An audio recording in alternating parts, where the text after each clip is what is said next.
So why don't we start with, where you're from, and where you went to school, and then we'll go from there. Cool. So I grew up in Baltimore County, which is like the suburb of Baltimore City, in a town called Pikesville, which is a predominantly white, Jewish, upper middle class area. A lot of my family is from Baltimore City. I was born in Baltimore City and raised in the county. And so that really shaped, a lot of my perspective, a lot of my point of view.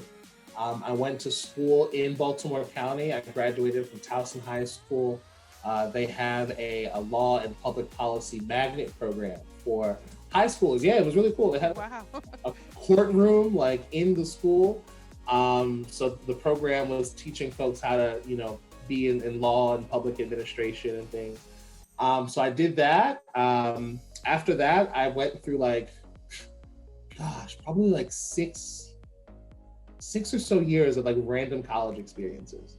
I went to Duquesne in Pittsburgh. Pittsburgh. So yeah, I got kicked out of that place after 1 year. I was I was dismissed. I wasn't ready. I was 18. Didn't really have a lot of examples of like how to do college as an 18-year-old. First generation. Like what's financial aid? What's FAFSA? What's a dorm? What are contracts and scholarships? I had no idea. I just kind of showed up at college one day in my Jeep and was like, I guess this is college. But so I did that. Came home, started going to community college, started doing work in Baltimore and nonprofits. And then I eventually just stopped going. I had started working full time and was deeply entrenched in a lot of my work. And college at some point just no longer made sense. I didn't have the time or the money. And I was working in the field that I enjoyed, making the money I wanted to make and impacting what I wanted to impact. So I was like, what do I even have to finish this for? So I actually never finished undergrad. Okay. I have a little bit, I probably have like a year or two, maybe a year and a half left if I wanted to finish. And I might, but I kind of like that because I think college is this dream that is pushed down a lot of our young people's throats. And I think that there are things that are beneficial about it.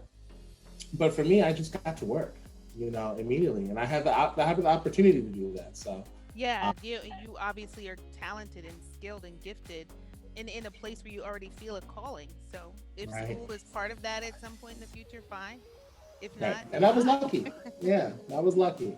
So yeah, that's how I came to be. and then so how does that lead you to the work you're doing now? Since that's what we're basically talking about. I mean, basically you did the college part in high school, having a public policy program in high school. I did public policy in graduate school, so I know. Cool.